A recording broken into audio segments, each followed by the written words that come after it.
Welcome back. It is Atlanta Soccer Tonight, live on 92.9 The Game and the Odyssey app. I'm Jason Longshore. We've talked about Champions League. Had a really good match today with PSG and Arsenal. I think Barcelona will not maybe entertain us as much in terms of keeping Inter around tomorrow.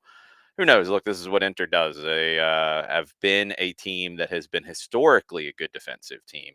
They're just struggling to score goals at the moment. I don't think they stay in this. I think Barcelona takes control of the tie tomorrow, and then they're just going to have to hold on when they go to Italy. Speaking of a team that is struggling to score goals, that would be Atlanta United. This is a team that has not scored in the run of play in a long time. It has had back to back 3-0 losses, three straight clean sheets. Game before that, your goal was from the penalty spot. It has not been good for Atlanta United, and it's really hard to quantify. I know people will try. I get it. That's the job of everybody who's going to talk about the sport. I get it. This one's confounding to me because on paper, you could argue that this is the deepest, most talented Atlanta United roster that the team has ever had right now. And it's always funny to see how things change. For example, the ratings of how not summer, the off-season transfer window that just closed last week, the main transfer window for Major League Soccer, the ratings of how teams did in that were very different going into opening day compared to now, even though a team like Atlanta didn't add anybody else or lose anybody else, but that rating changed. What that tells you is this roster is not the issue in terms of talent. What the front office did in the offseason is not the issue in terms of bringing in talent. You look at the numbers of what they're producing. I mean, going into the Orlando game, it's really weird to see a team that is in the top 10 in terms of shot created actions, in terms of key passes, chances created. And the same team that is in the top 10 in giving up the fewest numbers of shot created actions and chances created not be anywhere near the top 10 in the league. And that's Atlanta United right now. And that when you start to try to figure out why a talented team that has played well enough to create those metrics, and these aren't subjective metrics, these aren't even something like possession that you can judge in different ways. I mean, it's pretty clear when we're talking about actions that create shots. Shots create goals. Kind of hard to score goals without shots. It can be done, but it's just not typical. Um, Chances being created. Again, chances create goals. And sure, you can score without creating a chance, but it's not all that common. And when you're creating a lot of those and you're not giving up a lot of those, it's very weird to be in the position that Atlanta United's in. Now, the Orlando game, you didn't create enough. You weren't dangerous enough. And you weren't good enough defensively after you conceded the opening goal for that trend to continue. And something I said on the call that the feeling has stuck with me ever since Saturday. It's a team that feels like they're playing with a big weight on their back. And that weight, is it pressure? Probably. Is it anxiety about how things are going? Yeah, I think so. Is it fear of how things are going? And fear about what was a promising season walking in the door is not that right now. Yeah, it's a team that feels like they're playing scared in a way. And the Orlando game was where that really felt that way to me. I'm going to put my hand up. I hate doing this stuff, but it's just where you are right now with this conversation. I do want to clarify a couple things that I feel like are getting lost in translation when this team's being talked about. I talked about it with Chris Thomas earlier tonight. The the mental side of the game is a huge factor in where this team is right now, in my opinion. And that goes back to things like pressure and fear and anxiety. And it feels like a team that is being suffocated by those things. That doesn't always show up on stat sheets. That doesn't always show up in terms of what things look like. I think there's been some narratives out there about the team doesn't care. Stop. Again, just stop. Like, you don't know. You're not in that locker room. If you go and ask the players on record to tell you that and they say that and you got video of it and it's not doctored and they're telling you these things, cool, we'll have that conversation. They're not, and it doesn't look that way in training. And that's something that really stood out to me today watching training.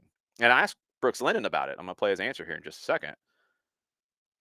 This is a team that in training doesn't look like they do in matches. Something Ronnie Dylas said was they need to find that joy again. They need to find that smile and play with that smile on their face. In training, they do, and it's competitive, but it's also like they're supporting one another. You get some good natured trash talk. It's been good. It's not coming out in games. Ask Brooks Lennon about that, and here's what he had to say after training today. I think you're right. I think every day we train so hard, and you see, the positive spirits and the work that we put in.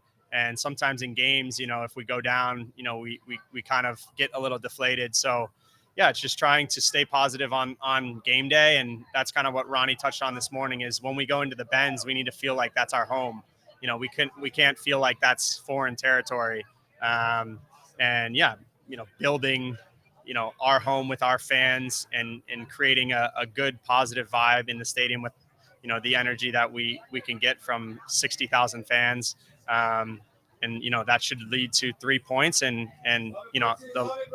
the least we can do is outwork the opponent, like I said. I think they're going to have to work to create that positive vibe in the building on Saturday. And I hate that that's the case, but that's what happens when a team has lost three in a row and had a couple of bad losses in that on the road. It's the nature of sport, right? It's something that fan bases get frustrated, fan bases get quiet in the stadium at times, fan bases get anxious, fan bases get fearful, fan bases feel that pressure of a season potentially slipping away. Like Brooks said, you have to outwork the opponent, and I think they've done that in general this season. The Orlando game felt like the one that maybe they've been a little paralyzed by that fear in a way. But I think when the narrative is that the team doesn't care or that the team isn't working hard enough, that's that's foolish talk from the outside. That's not the case in this, and that's what's so frustrating about it. This is a team that should be doing more than they are, and it's just not happening at the moment. I asked Brooks as well in media today about, he talked about how he likes to try to keep that positive attitude. I asked him how he avoids a situation like the team's in right now from affecting him negatively. Here's what Brooks had to say. Just having positive influences around you. I fall back on a lot of people that are in my inner circle, my family, my close friends, and understanding that we're playing soccer for a living. We're not going to war, or we're not doing anything where your life is at stake. And I do, like I said at the beginning, I do this because I love the game. And I enjoy the preparation and the steps it takes to be successful. So that's what it's all about, is how you endure the tough times. And ultimately, in the end, you'll come out on top, if you work as hard as you should work. Brooks a couple times mentioned the hard work, and I think we've seen that in training from this team, and now that's got to, I think, carry over in the right way into the games. I do want to talk about another aspect of it. Our own Joe Patrick asked Saba Lobjanidze, who also spoke after media today, about, does it feel like it's a tactical issue? Is it something about that side of it? Here's what Saba had to say. I don't think like tactic is a problem. I think like mentally we have to be better, and like soccer is a mental. Like if you're good here, like you can win the game, So like we have to be prepared. Like we have to prepare to have to be here good, And I don't think like tactic is or something is like missing, Like it's not just like we have to be stronger, stronger mentality and be positive things and yeah. Yeah, stronger mentality is definitely one because it felt like things got away from them after the VAR intervention that led to the opening goal in Orlando, which I wasn't a big fan of, by the way, and spoke about it. I think it felt like an overreach from the VAR, and it does affect the game. It affects a team that's mentally a little weaker, and Atlanta United has been that. But in terms of outworking the opponents, I think at times when you're feeling pressure, when you're feeling anxiety, when you're feeling fearful on the field, you try to do too much. And I feel like that's showing up in a big way with Miguel Almiron right now. I didn't think he played well in Orlando. I think he's struggling to get going. And I look at the touches on the ball in this game against Orlando. Bartosz Szlich and Mateusz Klich had the most touches of any Atlanta United player with 68. McGee was second with 52. Brooks Lennon was the next with 46. I think your two best chance creators in this team are Brooks Lennon and Alexei Moranchuk. They need to be the ones that are on the ball more, especially in the attacking half. And I think you have to create the patterns at times, and players just have to also again try not to do too much in terms of positioning, but also in terms of being on the ball as much in deeper spots. You want them higher up the field. You want Miguel Almiron getting on the end of things going into goal, and you want Moranchuk or Lennon delivering those. You get Latte Lot back this weekend. That will help you. You've got to get started quickly in this game against Nashville, who won 7-2 over Chicago on the weekend. Doesn't make it any easier for Atlanta United. We'll be on the air starting at 1:30. Abe Gordon and Madison Cruz will get you started with the Five Stripes countdown. Mike Conti and I will take over. Kickoff will be right before 3 o'clock, so a long pregame. And then it's Atlanta and Nashville. And then it's the unified match afterwards. Stick around at Mercedes-Benz Stadium for that. Support the Special Olympics team and their helpers. Always a fun time. And that's a team that gets their season started this weekend against Nashville. You can stay for free and watch it, or you can watch it on atlutd.com/live. Coming up next, it's a 343, three local stories, four headlines, three things that make me smile about this game that I love so much. Coming up next on 92.9 The Game and the Odyssey app.